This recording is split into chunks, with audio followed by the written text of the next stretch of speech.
AP శాసనమండలిలో కూటమి సభ్యులు YCP ఎమ్మెల్సీల మధ్య డైలాగ్ వార్ నడిచింది. గవర్నర్ ప్రసంగంపై ధన్యవాదాలు తెలిపే తీర్మానంపై చర్చ సందర్భంగా మండలిలో గందరగోళం నెలకొంది. రాష్ట్రంలో పెట్టుబడులకు ఒప్పందాలు జరిగాయని, కొత్త ప్రాజెక్టుల వల్ల ఉపాధి అవకాశాలు పెరుగుతున్నాయని అన్నారు మంత్రి లోకేష్. అయితే 4 లక్షల మందికి ఉద్యోగ అవకాశాలు కల్పించామని ముందే ఎలా చెప్పారని వైసీపీ ఎమ్మెల్సీలు ప్రశ్నించారు.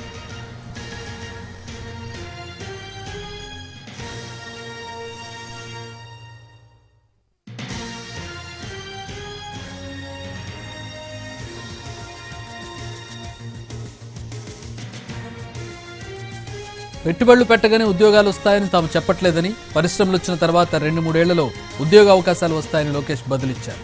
వైస్ ఛాన్సలర్లను బెదిరించి రాజీనామా చేయించారన్న వైసీపీ ఆరోపణలకు మంత్రి లోకేష్ సమాధానం ఇచ్చారు. ఏ ఒక్క చైర్మన్ బెదిరించలేదని, ఎన్డీఏ ప్రభుత్వంలో చట్టపరంగా చర్యలు తీసుకుంటామని అన్నారు.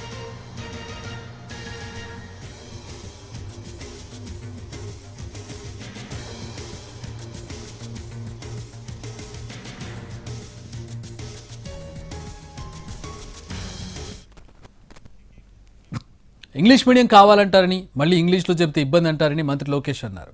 గవర్నర్ ప్రసంగం తెలుగు అనువాదంలో తేడా ఉందని, తప్పుంటే మార్చుకుంటామని చెప్పండని ఎమ్మెల్సీ బొత్స సత్యనారాయణ పేర్కొన్నారు. అలాగే వైసీపీ నేతలకు కూడా మంత్రి స్ట్రాంగ్ వార్నింగ్ ఇచ్చారు. ఎవరైతే చట్టాలను ఉల్లంఘించి టీడీపీ నేతలు కార్యకర్తలపై దాడి చేశారో వారిని వదిలే ప్రసక్తే లేదని మార్క్ మై వర్డ్స్ అంటూ హెచ్చరించారు లోకేష్.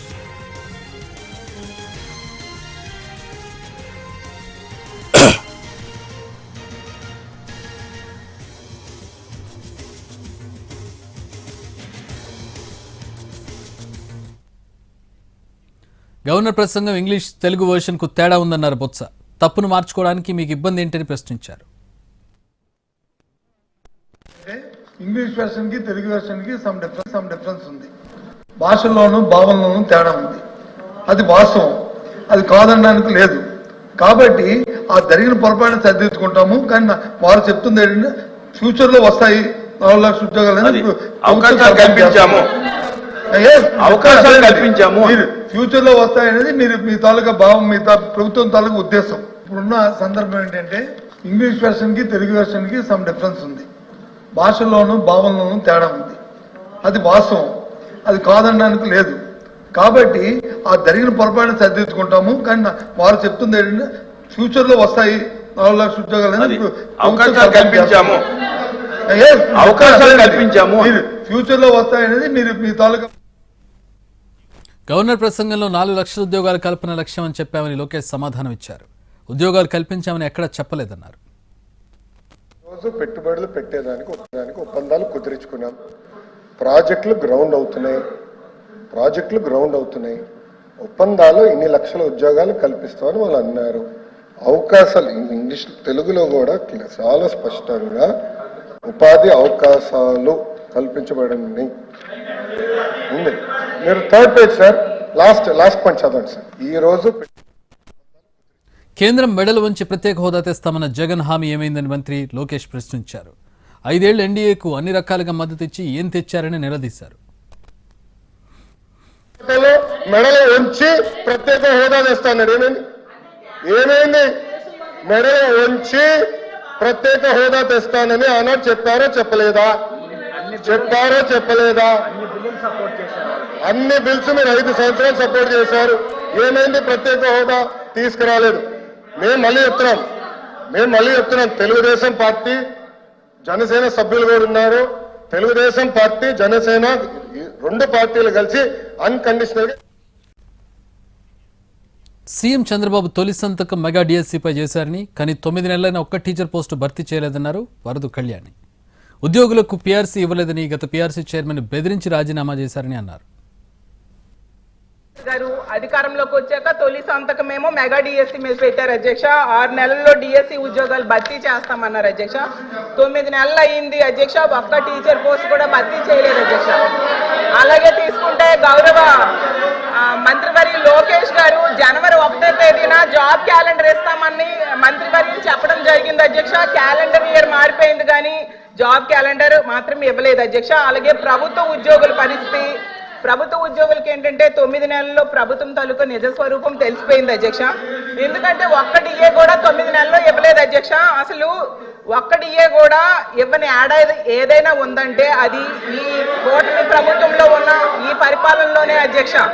అలాగే అధికారంలోకి రాగానే ఐఆర్ ఇస్తామన్నారు అధ్యక్ష. 9 నెలలు అయింది, 9 పైసలు కూడా ఇవ్వలేదు అధ్యక్ష. ఉద్యోగులకేమో పిఆర్సీ ఇస్తామన్నారు అధ్యక్ష. గతంలో జగన్మోహన్ రెడ్డి గారు వేసిన పిఆర్సీ కమిషన్ చైర్మన్ ఏమో బెదిరించి రాజీనామా. వరద కళ్యాణ్ ఇంకా వైసీపీ ప్రభుత్వం అనే భ్రమలో ఉన్నారని మంత్రి లోకేష్ అన్నారు. ఏ ఒక్క చైర్మన్ను బెదిరించలేదని, ఎన్డీఏ ప్రభుత్వంలో చట్టపరంగా చర్యలు తీసుకుంటామని అన్నారు. అధ్యక్ష ఎక్కడ బెదిరించాం? మేడం గారు వైకాపా ప్రభుత్వం అనుకుంటున్నారు. ఇది ఎన్డీఏ ప్రభుత్వం అధ్యక్ష. ఇక్కడ ఎవరిని బెదిరించట్లేదు. మేము చట్టపరంగా ఏమన్నా చేస్తాం.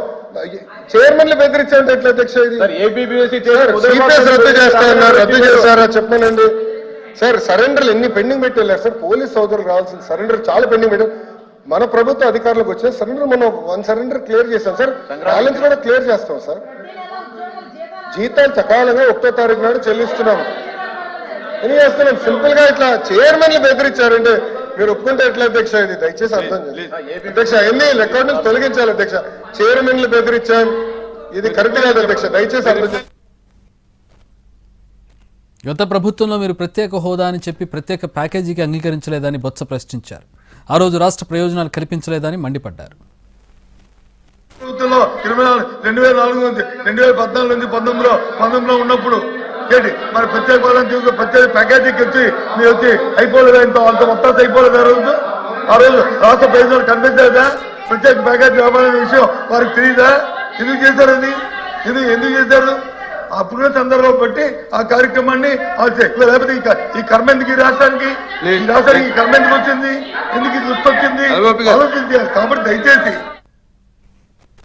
ఎలాంటి నిబంధనలు లేకుండా ఎన్డీఏ ప్రభుత్వానికి మద్దతు ఇచ్చామన్నారు లోకేష్. రైల్వే జోన్, విశాఖ ఉక్కును కాపాడింది ఎన్డీఏ ప్రభుత్వమేనన్నారు.